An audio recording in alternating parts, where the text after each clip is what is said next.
Kubu Anies dan Ganjar bersatu. KPU terdiam tak bisa bantah pencalonan Gibran tidak sah. Jadi kalau di Undang-Undang Dasar sudah jelas dan menjadi original intent dari dirumuskannya kewenangan MK itu, bahwa MK ini menangani, mengadili dan memutus perselisihan tentang, ada kata tentangnya, tentang hasil pemilihan umum. Apa yang memungkinkan Mahkamah Konstitusi menghasilkan sesuatu yang berkilau? Sesuatu yang berkilau juga tuh, yang basisnya adalah akal pikiran, hati nurani, moral sejarah, prinsip-prinsip demokrasi. Semua itu kita tunggu sebetulnya satu permenungan intelektual sekaligus permenungan etis dari para hakim ini. Ada yang membuat kesimpulan kalau tentang hasil berarti soal angka, berarti kalkulator. Tidak juga. Jadi MK itu berwenang memutus yang menang jadi kalah, yang kalah jadi menang. Bukan hanya angka. Gitu loh. Jadi memutus satu soal perhitungan suara, dua mengenai keabsahan kursi untuk siapa. Dan itu tidak selalu menyangkut angka. Nah, gitu loh.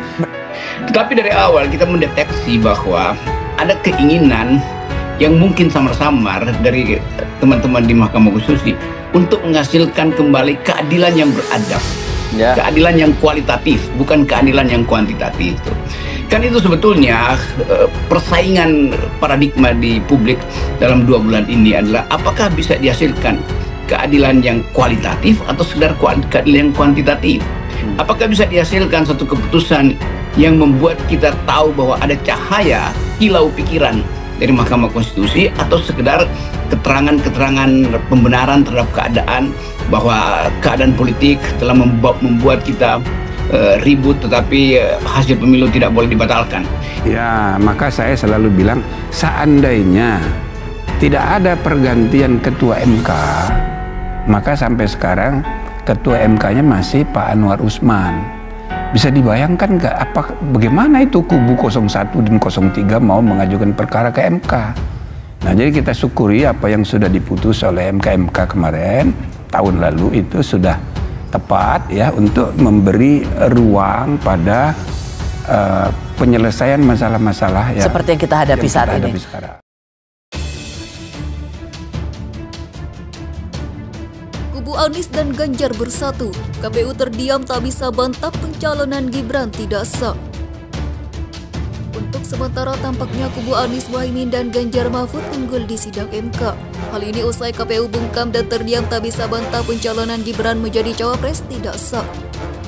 Di sidang lanjutan sengketa Pilpres 2024 di Mahkamah Konstitusi yang berlangsung pada hari Rabu tanggal 3 April 2024, KPU diberi kesempatan khusus oleh Majelis Hakim Konstitusi untuk membantah semua dalil pemohon. Namun KPU justru hanya menggunakan kesempatan tersebut untuk membantah perihal kecurangan yang didalilkan terjadi melalui sistem informasi rekapitulasi.